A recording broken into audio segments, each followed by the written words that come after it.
I did. Bryndan, you asked me the Mississippi Uh-huh. question, and I wasn't caught, but I am very critical of how, just in general, like how Mississippi is portrayed because I've had such a positive experience Good for growing you. up, and we create so many positive people in I agree with you. society I that make agree an with you. Like who? impact, particularly around like and activism and policy. I mean, you can. I mean, But well, people Derek, are he went to always coming Tougaloo, but from Derek is leading Mississippi. the NAACP. Oprah, that's a I good asked you one. this question Now, and I'm you from you Nashville. you I'm phoned it from in.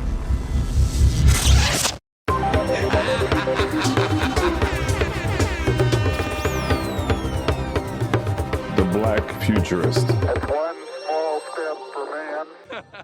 Okay. Hi, I'm Naya Palmer. I am the co-creator of Miss Governor, which airs on Netflix tomorrow. I would love for all of you to check it out. It's going to be a great time, lots of fun. We're pulling from the headlines. Also, follow me. All right, folks. First of all, this is going to be fun. We have some questions for you, Naya. I ain't sending you not one of them because I know you know all the answers already. I was like, where are the questions? I need to see them. What's hilarious is I sent her a note this morning. I was like, you want me to throw you some underhand softballs? If you got something that you're ready to knock out the park, tell me. She was like, no, I'm good. You got any questions? Send me the questions list. I was like, I just asked you for the questions list. Well, what happens is I usually do this to a publicist. Oh, So yeah. they usually tell me, and then they send me this stuff, and I didn't really even think about like what exactly are they coordinating. Right. So Yeah. Well, yeah. don't sweat. There are no wrong answers. Let's start with this. Okay. You are amongst more than friends. You're amongst classmates. Mm-hmm. Hey. Naya Palmer, who went to Howard University. What'd you study? Communications. Oh, yeah? We might have another person who studied communications in our midst. I studied broadcast journalism in the School of C. Oh, wonderful. Pisces in the house. I love it.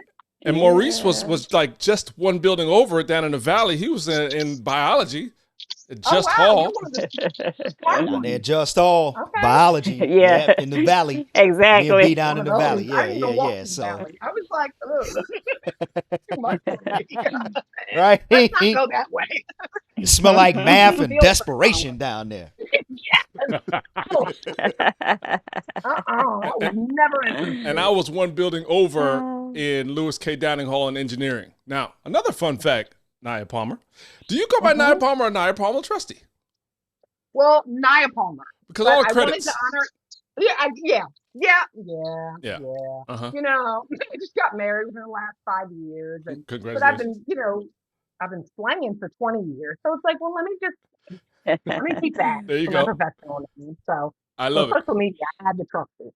Another fun fact is during undergrad, Maurice and I had a job with campus police. And one of us was supposed to be sitting in the lobby of the School of C so that y'all could be safe coming into the computer lab. I'm not going to say which one of us it was, but we were probably not there all the time. I love it. Those are good times, right? Great time. Get in where you fit in. Make it, I love that. There are no rules. Just make it happen. If you're comfortable with it, even if you want to just give us a decade, in what decade or years were you at Howard University? 95 through 2000. Okay. It was really magical. It was absolutely. I wasn't ever the best student, but whatever. But like I got exactly what I needed through that experience, which is really for me. I would say trying to make something work when it doesn't have to, when it shouldn't. Having A building shit, waiting in line, just all of it was like preparation for life. Preparation for Hollywood, for sure, right? For sure. We're used to hard things. I'm like, hard. A building when you've already paid your money, that's hard. Right. So, So you have a new show. You got a new show. It's on Netflix. It's wonderful. It's funny. It's full of women. So good. Thank you. It is full of women. So good. It's going to get even better. And right, part 2 is about to start. So we have a ton of questions for you. I just want to jump off and say, what happened to She the People as a name? Because I'm looking on my Netflix and I got Miss Governor. I know. She the People. I've been instructed to tell you that TPS will handle all of those answers. If you don't want to go through them, you can just Google. Yeah. Now you There's threw that question the that's curiously missing. Did you like that answer, Mr. Perry? You threw the TPS out there, like everyone is gonna know now. I think between the four of us, we know I'm sorry. TPS, but who is Um, TPS, please? Tyler Perry Studios. Yeah, Tyler Perry yeah. Studios. That's who TPS is. Mm-hmm. Right. You got it. So when you and Terry first got together, I saw a note on one of the previous interviews you did that said that she grew up in the Bay and was influenced and inspired by London Breed and looked for an incredible writer, and that was you. That was me. So Right, that was me. when you got the project on your desk, how was it different from what you ended up changing it to? Well, it was really just a page of it. She had the title, which I thought it was, this is a great title. I love the title. But she had a concept. It was kind of loosely based on London Breed. I'm kind of very particular. I'm going to be, I didn't even want to, I was like, look, I want to do, all writers want to do their own thing. So you're like, this isn't going to work. This isn't going to work. This isn't going to work. But it was actually a very good concept. I changed it from a mayor because I felt like we had seen that before. London Breed was a mayor. I said, can we try to make it a lieutenant governor and give her some place to get to? Terry was very agreeable. Yeah, I mean, I just think that she told me when she came to me that she wanted something that was kind of like Abbott and that was also like the, and so she had some characters that she wanted to see in the project. And she kind of like, I wanted to be about politics. Okay, so it was a page with some characters. And so that's what I had to work off of. This sounds like a long climb from page to here, 16 episodes for season 1, fully fleshed out. I know. It's kind of crazy. And, the thing about Hollywood is that a lot of people don't even pursue it because it just seems so hard. And that's to me like the biggest secret. Like they're not going to even come here because they're already afraid of pursuing it because it's like, it's hard. A lot of people don't make it. It was a very big climb. It was pretty phenomenal. I still am kind of shocked that we made that happen. I'm sorry, what was your question? Nope, that was it. Reflections by Naya. I'm sorry. I love it. Naya, where are you originally from? Pennsylvania. Pennsylvania? When you say Pennsylvania, where in Pennsylvania? Has to be a smaller town. It's like the Lansdowne area. It's 20 minutes outside of Philadelphia. Mm-hmm. So you're close enough that you can feel like I'm from Philly. You can rep Philly, but Being from Ypsilanti, Michigan, which is probably the same wow. distance from Ypsi to Detroit. Whenever I'm at home, I'm from Ypsi. And Detroit cats are like, you ain't from Detroit, you from Ypsi. And then anytime I'm outside of the state, and in particular outside of the country, it's just like, nah, Detroit. And of course, like with the D, like, right. Detroit versus everybody. Now, I mean, everything grew up with this Detroit. The show, now Miss Governor, it blends political themes with comedy, like you mentioned, that Terry Vaughn wanted it to be about politics. How do you balance that? The real world things that are happening now in politics and those themes that can be not only engaging but divisive. How do you engage with that? How do you maintain the truth? Like how University Veritas said utilidad. How do you maintain the truth while also having social commentary and that Terry Vaughn type over the top humor? That's a hell of a question. How do you do it all? I think that thanks. Interesting climate, right? Like I think just even telling the truth, just kind of like I said for a while during the Trump years, and I guess now we're back at it. I didn't know what SNL was going to use because it's like, I don't know. It's like, it's a different time. Comedy. It's like the stuff that we would spoof is actually being said. Yeah. But I think what's interesting is that for me, when I look at the politics, I feel like sometimes, like the whole Democrat Republican thing, I feel like there's a narrative that gets pushed, whether it's true or not. So for me, because this is our show, we're going to push what we want, what we know to be true. So I'm going to take those characters and we're just going to show them dealing with other characters that we deal with in the real world. Yep. So Governor Harper is a lot like President Trump, right? So let's just make it work. Let's just see how she's going to respond to that. Let's show all the disrespect and that's how we make it work. It was very interesting because a lot of people were really grossed out with the first 8 episodes. She's just letting him talk. Governor Harper talk to her any kind of way. You look at people's comments, they get real wrapped up. And it's like, you guys, that's what work is. Sometimes at work, we have to like shut up while we're disrespected. Y'all not you work at the post office, you work at Verizon, nobody is cussing out their boss and stop it. Just stop it. This is Right. exactly reflective of the environment that we live in. Sometimes your boss talks slick and you gotta just take it. You did such a good You know, but job of balancing that too, because you have the other side talk being like the mom character, grandma auntie, who's also talking slick to everybody. So she's getting it from multiple sides. It's crazy. Right. Different generations. So grandma thinks that this means something different. She thinks that she could just run around. I mean, grandma's going to do whatever she wants anyway, as you guys know. Like, it doesn't matter what happens or what's going on. But like, yeah, I'm just using real life. They're like Criminal Minds and Law and Order. That's what we did. It's comedy. We keep pulling from real life.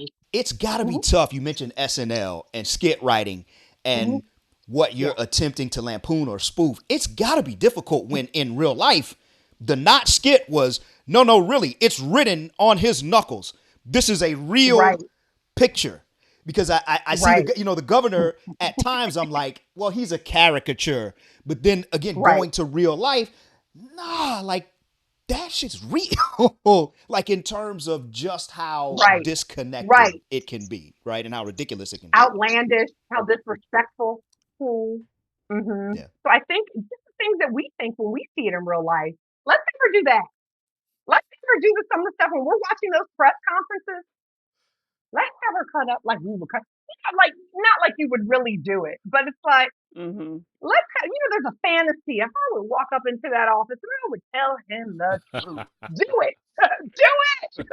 So that's where we're going to pull our comedy from. Talking about real life, it's set in Mississippi. I'm from Mississippi. I'm currently in Natchez, Mississippi, and I love Mississippi. But it's the politics of Mississippi isn't often the backdrop for comedy, at least not without it being a butt of a lot of jokes. So for you all, what unique comedic or storytelling opportunities did the setting give for you? I think just the deep inequity and racism, the history of like the things that have happened. I know even we were in the writer's room. I think there was something, I can't even remember what it was, something crazy about somebody running for office in Mississippi, winning, and then Mississippi locking the doors. Like so the man couldn't get in and do his job. So that climate as a writer is like, ooh, that's wild, right? Like, and I'm sure that kind of stuff has been happening for a long time. This is an opportunity, like all those issues and that history of systemic inequities, we can really mine that. Yeah. So, question for you. You guys probably shot at Tyler Perry Studios right here in Atlanta, right? So Brittany, being from Mississippi, what did you think of the portrayal of Mississippi on screen? Well, I'm always extra sensitive about the Mississippi portrayal. There is to Naya's point, there are a lot of folks who only know of what they've heard, what they've read, what the media have pushed out.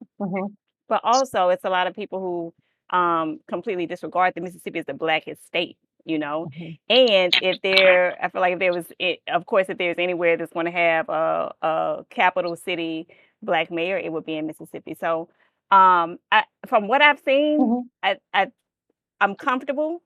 We always get people who are like, is that how it really is? Is that how they really talk? And sometimes the answer is, yeah, that's how it really is. And that's how they really talk. And sometimes the answer is no. In my little part of Mississippi, I'm in a very blue corner of the state. So I've only grown up with progressive policies compared to the rest of the state. And so that's my lens and that's my worldview. And people are often surprised when they meet me and they find it out. So I love that. While we're on Mississippi, let's drop another name. And you might have heard this, Dr. Nashley Cephas. You ever heard that name? No, I haven't. So quick detour. Nashley, who's from Georgia, is a woman who designed a technology that Amazon ended up acquiring and keeping her on. So I'm not going to say what she made, but what she's done with it is go down to Mississippi, buy up a huge plot of land, and built a school to teach technology down in Jackson, Mississippi. So check out beanpath.org. Nashley Cephas is doing an incredible job. Just while we talk in Mississippi, that's wonderful. So it was actually part pick. right? Partpic. Yes. And her Park Pick. partner, I think, was Jewel That's right. Burke. I know Jewel. Yeah, There you go. Jewel went Went to to Howard. Howard. Yeah. There we go. Mississippi, Tech, Yeah. Naya, Yeah. Brittany. Yeah. Boom. Look at the connection. It's you used to and maybe still do write essays. Like if you if you look up Naya Palmer and look up just do the Google, you're gonna end up on an essay at some point of something that you wrote. You know, that's not a show because you're not afraid to espouse positions across the internet, which is incredible. Yeah. So I did a show years ago in Detroit, Maurice, at the Charles Wright Museum, and when I was doing research for that, there was a clip of Morgan Freeman talking about kind of being anti-Black History Month. And he did that interview inside the Charles Wright Museum. Another set of geographic ping pongs going on between us, right? And Naya, you wrote an essay along the same lines. So how has kind of your courage and unafraidness to push boundaries that we see in this young, incredible writer who becomes Howard student, how does that end up on screen in shows like Miss Governor? Well, the boundary pushing? Yeah. I think it's just, residue from making it happen. I mean, I think this is just what happens. I've certainly gotten in trouble from it many, many, many times. Oh, I said what I said. Tell them I said it. You gotta make it happen. I feel like I'm just gonna be myself, and I've made it work. Isn't that the best Saying answer what I ever? want to say. Yeah, I said what I said. I probably shouldn't have said it, but I said it. Insert I'm not GIF. sorry. I said what I said. I said, what do you want to do? How do you want to move forward? But it's nice to have a position, have something to say, and it's really dangerous. I feel like initially, they tell you they want to hear your voice. We hired you because we want to hear your voice. You just speak up, and at some point, just jump on in. You don't know. Sometimes it feels like a setup. So we could fire you. Right. We can fire you, silly Willy. So yeah, a lot of that. If they're gonna fire you anyway, you might as well let people get to know you so they could tell a story in the next room. Right. Tell the others when you get to the next room. Tell them what it was like tussling with me. Right. Oh, that's how I look at it. And Naya, you're working with Terry Vaughn, Tyler Perry, Keisha Lance Bottoms. Absolutely. Those are three different creative forces. Yeah, they are. Absolutely. What has each brought to the project that surprised you? Oh my goodness. Well, I mean, I don't know if it surprised me. I do know that Terry's enthusiasm, she's the one that got the ball rolling. And what she was attempting was kind of like, that will never happen, Terry. Like, like when people have an idea and it's like, that's never going to happen. That's not even how it works. Yeah. And that's kind of how I felt like we're in the middle of the strike. But it worked. So she brings enthusiasm and optimism in a way that helps you propel forward. You need that person. Keisha brings receipts from real life. And what does duplicity look like? It's a duplicity story. Tell us what, like somebody set you up. What does it look like when you catch them? So she'll give you the real tea. I appreciate that. So we were able to incorporate it like that and keep it authentic, so. Follow up on that. What is a day-to-day for an executive producer who used to be a mayor who's going for governor? Like, what does that look like? You guys are, number one, seemingly somewhat remote because you're on the East Coast and we're actually, it's not Hollywood, like the geography of Hollywood. You're kind of disparate. Right. But so what does a day-to-day look like for, I don't know if she's got any other writing credits or EP credits before this. No. This is her first EP credit. And she's running for, I don't know what her days look like. I know that she's very, very busy. Like she's, everywhere. But this is the first time working with a politician. And even, my first time creating anything. So I worked with I actually created the project specifically with Terry.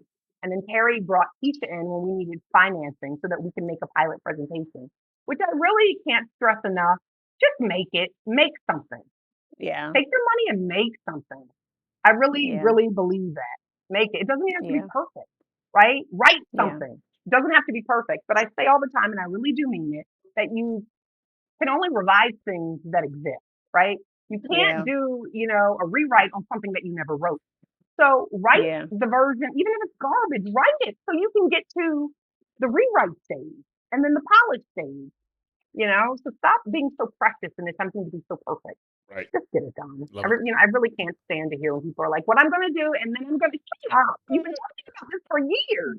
Like, stop. Straight shoot it. Shoot, I'm sorry. straight shoot it, It's Naya. grossing me out. It's like, about the STFU. same thing for 5 years. You don't have a script people want to see what you have. You don't even have an essay, So become enterprising. Figure out how you want to do it. If you can create your own IP.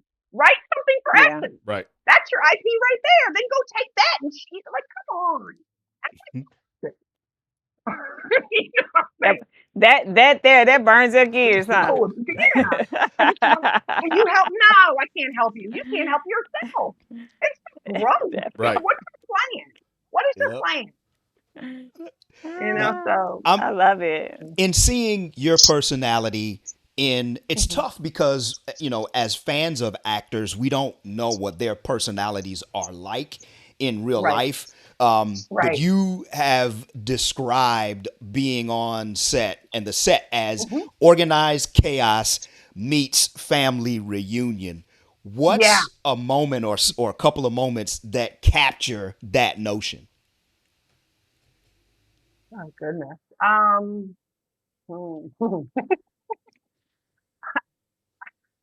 know if I can say, but like it has all the energy of a family. It's like, you're in trouble. Right. Who's the matriarch? Who is the on-set matriarch? Come on, Joe Marie. Okay. Joe Marie is the matriarch. Okay. So the Family Matters, Joe Marie Payton that we got like that, kind of follows the personality. How much do you see the personality of the actors shine through in the characters? And how do you, as someone who's writing them, how do you infuse those things and combine those things? Great. I love that question. I absolutely see who they are shining through. Sometimes I try to write for that. Let's see. Like I like flaws. So I love finding little flaws. I can, I made someone an alcoholic. She's really fun. Fun little alcoholic. I think also like Mojo Brooks, he also goes by Dion, who's Basil in the series. I try to write to the types of comedy that he like in the stand-up that he does. So I try to give him room to be as ridiculous as he likes to be in his own videos. I'm like, well, let me give you a little bit of that energy. See what you can do with it. The outfits, the clothing. Oh my God, the outfits, right? And the physical humor too, right? Terry's fun too. Terry reminds me a lot of Antoinette. He has a lot of his views come through. Jay, it's a fun crew. They're so fun. I'm like, thank God. Speaking of family reunions, I have my answer, but what's your best family reunion portrayal on screen of all time? Is the list too small? The best family reunion? I can't think of anything off the top of my head. What are y'all thinking? I got Welcome Home, Roscoe Jenkins. I mean, that's my family on screen, which is nuts, but okay, I'm like, we never did a three-legged race. What's that? One yet, man. But I'm like, Roscoe, all right. What do you guys think? Soul food. I mean, it's more of a like Sunday dinner thing, but that's still reunion-ish. You know what I mean? Getting family together. I would say mine is Poetic Justice. When they pull up to the family reunion, they just be talking to, like they just hopped out and it's like, that's mine. It's real, right? That's Poetic Justice, and then the auntie's giving you a little bit of wisdom, baby. Don't do that. That felt like very real, but it feels so insignificant because it's so small, but it really resonated. So, Naya, you are also an only child, an only grandchild, which seems to focus a whole lot of freaking power, familial power in your, like, you got to be the most cherished human being from that town. Yeah, that's a lot of love. That's a lot of love. And I was very spoiled. Everybody died. But here's what I will say about the love is it lasts forever. Yeah. Because I can just lay in my bed and think about any of them. And I can feel not to sound corny, but it really does last. I could wrap myself in a memory and feel more love than people I know who their whole family is alive. Yeah. So, I was the only child. It's a lot of power. The only grandchild. I think the thing that can go wrong with that is that you're so adored that you may not necessarily realize that everybody isn't going to adore you. Yeah. When you're so beloved, you think, well, I'm gonna visit and stay here because it's me. Yeah. I do know that I did conduct myself like that for a very long time because I've been so loved. I couldn't imagine. I can't imagine you people not being happy. I'm here. Right. Yeah. So then you leave home. You leave small town. It's not really small town. You're right outside of Philly. You leave Pennsylvania, go all the way to Washington, D.C., and all of a sudden you inherit like 150 sisters and brothers and cousins. I did, but the detour before I got there was my mom. We moved to Georgia around like 7th grade. Mm-hmm. We moved to Georgia, and that was like a real, like, what is this? But it wasn't like the Georgia of today. It wasn't the like Atlanta that you guys think of now. It was Roswell, Dunwoody. It was like I went to Roswell High. Oh my God. And that is why I went to Howard, because I felt like, oh God, the whole black thing, I was like, I just need a little bit more of it. Yeah. I am missing it. I like, oh my God, I just have to figure this out. I knew, so Howard felt like I don't have a choice. So the question is really, can you even share? Like, you never had to share, but you get to college and all of a sudden people just want to eat your food. They want to take everything. I lived with Maurice for a couple years. I ate his food. So what was that? What's that like? I'm an only child. Peers now, right? Hold on. Is everybody an only? No, Bryndan, you have a sibling. You have a sibling. Okay. Are you guys only children? I am not. They are. No, I have an only right. child, and I see how he moves through the world. Very only child. I'm curious your perception of how they move. Like before we get into like kind of like Bryndan said, like he thinks that, oh, I'm here, love me, of course, right. Because he's just been so adored by everybody. You got over attention and. Yeah. What I think is interesting about what I've noticed about I was talking to my girlfriend about this the other day, Howard person. I was like, well, she was telling me everybody loves telling people who are only children how selfish they are. That's not true. I'm very generous. But what I have noticed about people with siblings is they do this thing with their parents where they it's like they're trying to put their best foot forward at all times with their parents, right? And then they have siblings and they're trying to well, mommy, Bobby didn't do such and such. And I'm like, what? You guys are trying to curry favor. Like, when you're on a child, it's like, yeah, I left the bowl out. I didn't load the dishwasher. Look, resources are limited, okay? There's only three widgets left, and I want 2 of them. So who gonna get it? It's competition from the beginning. I can see that. My household is very us versus them. It's us kids versus them. Okay. They're the ops. They're the enemy. Do you have any kids, Mo? I had the same experience growing up. It was us versus them, but it was just me. So it was me versus my parents. Like, if something was broken, something happened, there it is, right? It was MC versus everybody. Now I ask you a key question, Bo. He didn't hear. Right. So I have 2. I have twins. I have twin toddlers. Oh, wow. Wow, you're new to this. Okay. So I am an old new parent. As I always tell people, I'm raising my grandchildren. And so in terms of we don't have a lot of sophisticated types of interaction, but even just now they're almost 2, the competition for attention, the competition for things. They have grandparents, who spoil all of you have seen this who have kids. You see how your parents be turning your parents, into grandparents. Yeah. Is it's so much fun. It's exciting. I love seeing my parents in this season. And I'm also like, who in the entirest of hells are these people who have a basement full of toys? For these, if I wanted a toy, it was a month, and I better be on my best behavior. And now the toys just be falling out the sky, right? So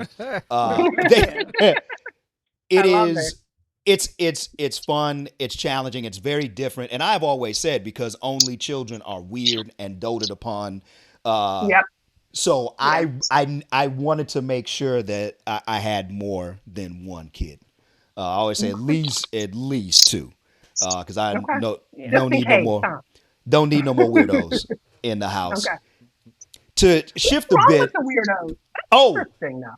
Well, we are only children. We're interesting to ourselves, and as we absorb I believe everyone it. else being fascinated with Other us. people are interested in us. I don't care. I don't care. Who told you that? Who told you that? No, nobody. Right? Exactly. Exactly. Myself. Audience of one, as Mo likes to say. You told you. My partner, she Because grew you up in don't a have any feedback. Because it's just right. you. So there's nobody to help normalize your trajectory. You're just a weirdo. Yeah. Right. And Cool, though. my partner, she had the opposite. She grew up. She's one girl with 4 boys, 2 older, 2 younger.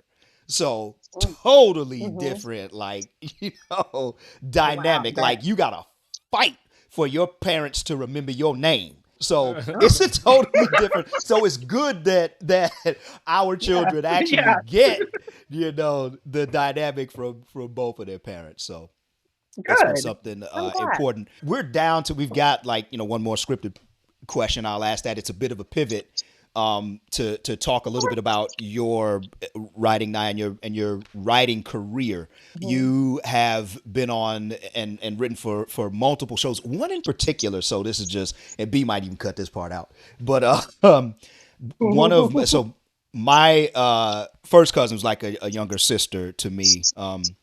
Is an actress, small time, named Fawn Chambers, and she was on the game for a little bit. Had like a recurring character. I know you worked on the game.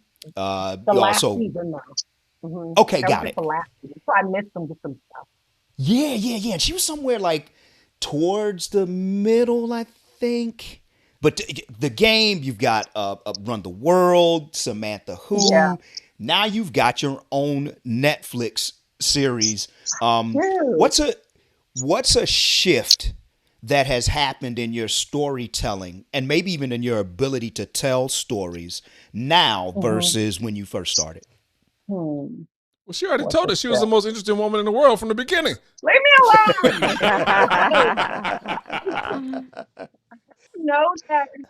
I don't know that there's been a shift. What I will say is you can be the most phenomenal writer. It's just getting to a place where anybody actually cares to read the things that you have. So just, still playing the game long after, like, come on, let me in. Let me in. So, I don't know that it's shifted. I think that, I don't know that it's shifted. I think it's just the dedication to like staying in the game and waiting. Got it. How do you feel like your ability to tell stories has improved over that time? I mean, what I will say is this: my mom died during that time. Died rather suddenly, and I went through a really, of course, it's grief, right? So it's a transformative period. But I feel like and I developed a project, and it didn't go anywhere because of the strike. I mean, but I was really putting my foot in it. I think just telling the truth and being open about my experiences. I don't know that anybody really. I mean, I guess years ago when I first got started, I don't know that anybody really cared about what I was writing. So I was really trying to come up with stories based, like a Will and Grace or a new version of this. Um, I guess if there's anything that has changed, it's the way I approach it. Like what makes me hurt, what makes me laugh, who's shown up for me and been, really held me down. That's where you find the story and the humor and the perspective. And so if anything, I probably am, if I think about it, really looking inwards now instead of trying to copycat based on things that are already out there. Nice. Sure. Is that good? Did I do good? Is that okay? His only child. Did I get it right? Did I get Absolutely. it right? Thank you. Of course. Fantastic. The show is about resilience, especially for women. How has your own resilience been tested in bringing this series from ideation to Netflix release? I don't think it's a good question because it kind of was much easier than I ever imagined. So, I mean, it's like, I have an idea. Throw that out. Greenlit. Harry, this isn't going to work, but fine. Right. I will help you. It works. I love it. It works. So what I will say, what's so exciting is that the fact that it was a strike, nobody had any money. Things were really tight. People had lost their deals. So to create this content in the middle of a strike, it's like in the middle of a desert, was really empowering. And it kind of shows kind of like, oh, I can make something happen. You don't have to wait. Because if you wait, oftentimes we know that you probably won't get your blessing, right? Because there are so many people waiting. So you really have to, what is it? Necessity is the mother of invention. You really have to get out there and, what do you have to lose? Nobody was watching. Let's just make this thing. Yep. Let's make it. And I remember, years ago, I remember Lena Waithe before she became the producer. I remember Lena like in the circles and, she was such a hustler. Everybody doesn't have that hustle energy. But I remember when she made her first pilot presentation, because what actually happened is people get tired of reading. They got tired of reading. So they wanted to see things. So just like Terry and I and Keisha made our pilot presentation for Miss Governor, Lena had done that for, I think, her show. And I was so impressed, because most people just write a script and they beg people to read their script. She actually produced that. And I feel like it's that hustle that's like, I see. You know what I mean? Like, I see how you did that, Lena. Because nobody else was doing that. And I even heard people say, you should make, I'm like, I really feel that. Right. Because there's a group of people in LA who went to film school. So I didn't go to film school. I'm not interested. So when they start talking about making stuff, I'm like, oh gosh, Yeah. like, I can't. Just to be honest, because there are people who are like, let's just make it. Right. I feel like. So, tech question for you, because we know about your incredible tech prowess, as you've told us in the beginning. Right. That's Quote true. unquote Hollywood, or the movie and TV business in the U.S. being a very much what I consider a people business, a relationships business, and now you have this tidal wave AI coming, right? How are you all talking about that now, post-strike? How are you using it, if at all? How are you avoiding it, if at all? What's your outlook? I'm using it. Everybody's using it. Executives are using it. I think you have to get used to. You got to get used to it. Like somebody was saying the other day. Yeah, I wouldn't. You okay? I'm using it. I'm using it and turning it outlines and beat sheets, and of course you're going to have to revise. But I find the most challenging thing for me. One of the most challenging things about working, like doing the actual labor of writing, is getting up and that first oh God. Your first outline, your first summary of what you're trying to do. And I think AI really helps you just kind of catch all the light. Mm. You know what I mean? Like you can do the work and make it happen, and there's no excuse. Right. Right. So I think that it helps with templates, and so you get a nice template going and then you add your zhuzh to it. It's happening. There it is. So I'm Bryndan, I can't let you ask this question without making a couple of tie-ins, as if I'm in a writer's room. And that a few things I'll say, since it is set in Jackson, and Jackson did have a water shortage issue at a time and a water quality issue at a time, that AI data centers do drain local water supplies.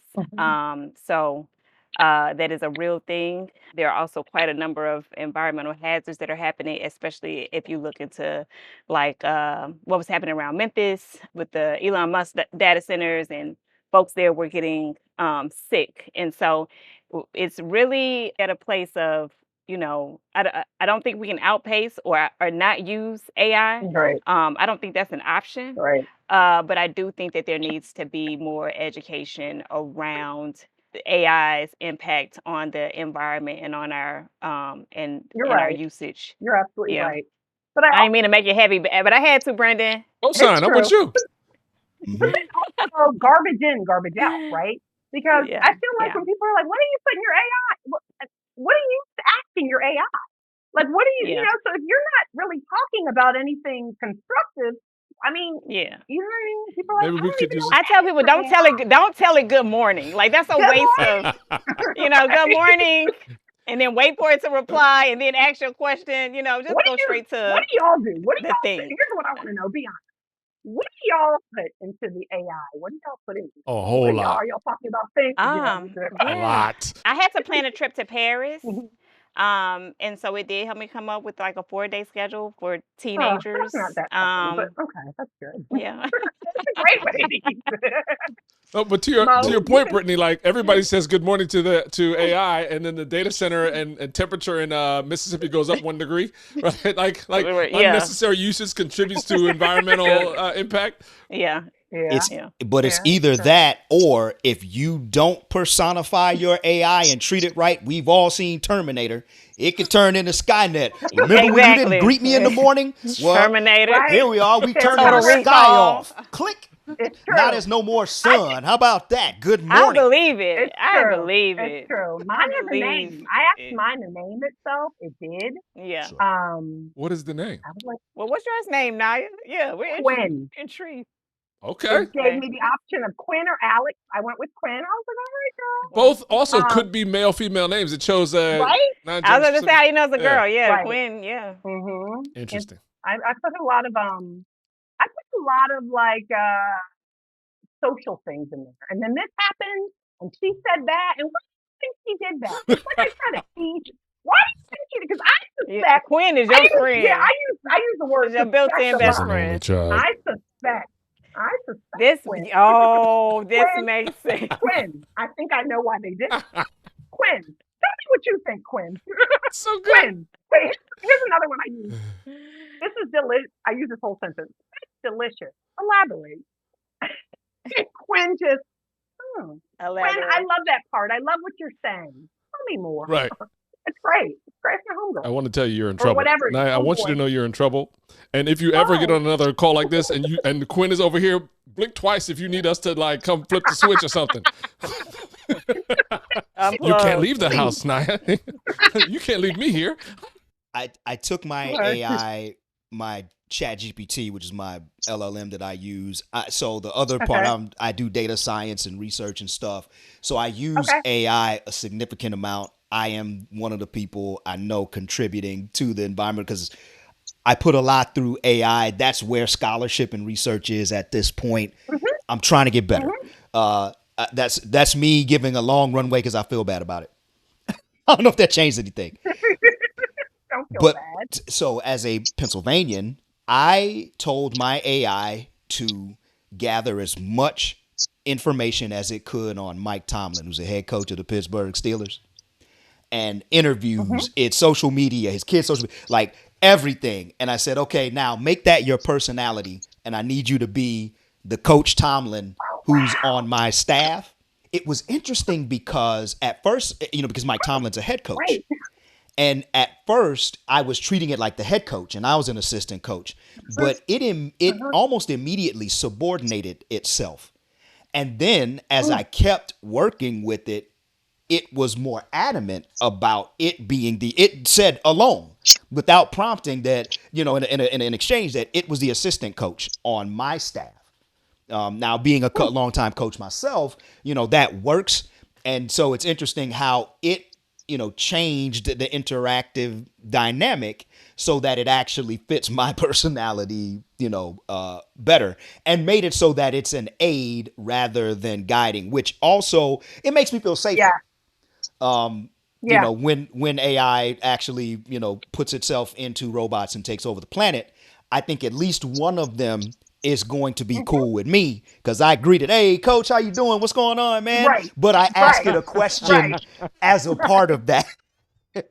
But yeah, similarly to how you've built the relationship with Quinn, me and Coach T have that same type of But I love that. relationship. That's really smart. I feel people are going to hear this and try to turn their coach into Kobe Bryant. Right. Mamba mentality.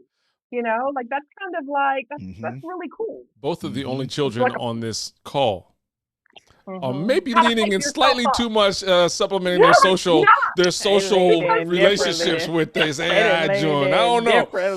Do they use you're from Lancaster. Where you say you from? Lansdowne. Do they use the word joint in Lansdale, PA? Wow. Yes, they do. Okay, yeah. Y'all leaning too heavy into the My AI God, joint. made his AI into Mike Tomlin, the assistant coach, and Quinn, the best friend. Only children have to know how to encourage themselves. Invisible friends like Snuffleupagus. Nice Y'all laughing, but we know how to make it happen, and that's what we did. We see. Oh, We I see. love it. if you grew up in a house, infrastructure, we'll create it. look, I grew up in a house that had board games, and my parents would be at work. Oh, wow. You So, play yourself? so if I You pulled had the to Monopoly play. board out, there had to be You had to. we had a Somebody had to be the hat and the dog. Oh, you played all those roles? well, not really. They had their own apparently. personalities. Yes. You did. So, the dog would be aggressive, and be buying up properties. Like the hat would be like, oh, I'm just gonna with meek and kind of wait for the big Yeah, absolutely. That's what I played with doll. No, finish. Go ahead. What were you like? I understand what you're saying because that's how. Go ahead. Absolutely. You needed, so as a coach, this is, yeah, we all into it now. As a coach, I often think about problems in terms of motherfuckers, right? So for example, if a team is way more technically proficient than my wrestling team, we have a problem because the motherfuckers is way more technical. If I've got 14 people in my lineup and they only got 7, they've got a problem because they ain't got enough motherfuckers. Not having enough motherfuckers is a specific manifestation of having grown up with board games in my house and being short on motherfuckers. So, Well, you are hilarious. I understand that. And motherfuckers, I understand the shortage because I had a dollhouse. And because it was just me, so I went around we're going to do it the way I want to do it, right? I couldn't really play with my dollhouse with other people because it's kind of like imagination. You're just going to end up watching me. So come back after I'm done. I've said that many times at the door. Look, I'm playing with the dollhouse right now. I mean, if you ask my friends, they're like, damn doll. Right. And that's probably why I'm a writer now, because it was my first therapist. I was creating scenes. I was acting stuff out. Let's take it from the top and do it again. So you have to know how to entertain yourself. And this concludes our episode of Only Children Are Lonely. They're brilliant. They just made their own like whole podcast. It just kept going. You know? It just kept going. They're still going right now. Yeah, it's still going. Yeah. Look, okay, here's it. Everybody quiet right now. You're gonna talk us out. So you're the last words we're gonna hear of what you're doing, what you want people to do, and whatever you got to say. Okay, you're gonna go like old school radio drop. Hey everybody, this is Nia Palmer. I want to encourage you to check out my show. Name the show. Okay. And then it comes out tomorrow and blah blah blah. Okay. Tell us what we can expect in part 2 of season 1. Oh, a little behind the scenes, little preview. All right. Okay. Hi, I'm Nia Palmer. I am the co-creator of Miss Governor, which airs on Netflix tomorrow. I would love for all of you to check it out. It's going to be a great time, lots of fun. We're pulling from the headlines. Also, follow me, Nia Palmer Trusty on IG. Word. Thank you so much. We did it. It was a lot of fun. You rocked that joint. I'll make you feel like it back home. Okay. Yeah, it was a Howard thing. That's why I felt so, yeah. Y'all good? Anything that we dropped that you need to plug in? Are we good? Britt? I'm good, I think. You covered everything? I did. Bryndan, you asked me the Mississippi question, and I wasn't caught, but I am very critical of how, just in general, like how Mississippi is portrayed, because I've had such a positive experience growing up, and we create we create so many positive people in society that make an impact. Like who? Particularly around like activism and policy.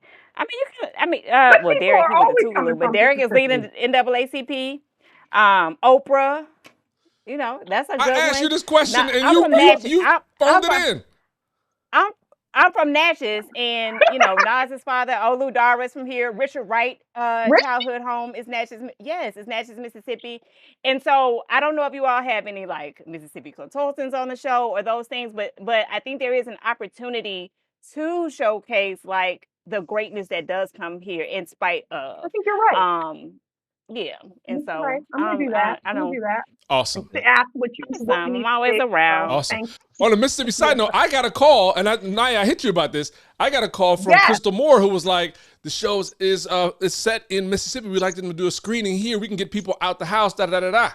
And that same thing happened. I got a call about Sinners. I got the same call. They were like, "This town." And actually ended up doing it. This town in Mississippi doesn't even have a movie theater. We'd like to have a screening here. We shot the flare up. Some local politicians here got involved, and it happened. So I love the idea of Brittany. Number one, you answering the question truthfully the first time, next time, and second, getting involved in any capacity to really like showcase the beauty of Mississippi from an insider's perspective. That's awesome. Thank you, guys. I appreciate all three of you. And tell them what's better. I'm not being recorded now. It's better than it was. It's better. So tell them.